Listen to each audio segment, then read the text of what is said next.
From 2016 to 2020, President Donald Trump governed with an America First approach to foreign policy, which impacted Australia in several ways.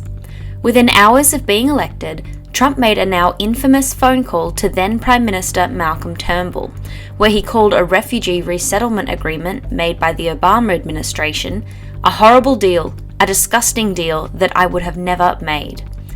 While he eventually honoured the agreement, it foretold a turbulent relationship for the next 4 years, and this feeling has been replicated as Trump eyes a 2025 presidency.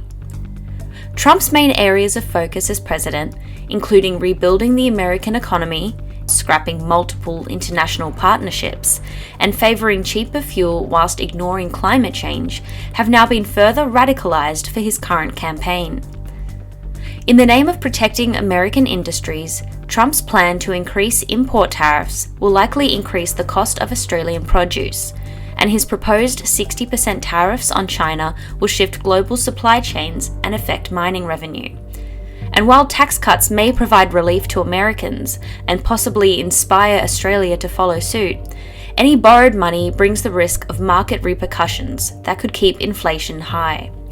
Professor O'Sullivan of the Political Science Department at Charles Sturt University warns of a potential trade war if other countries were to retaliate to these policies, which would only increase inflation and interest rates for Australia.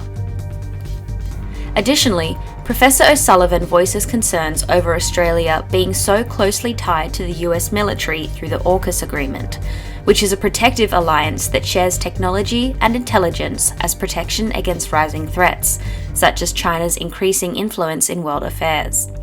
The potential for instability during current world conflicts and Trump's tenuous relationships with world leaders makes the power of weapons at America's disposal frightening, even for its ally.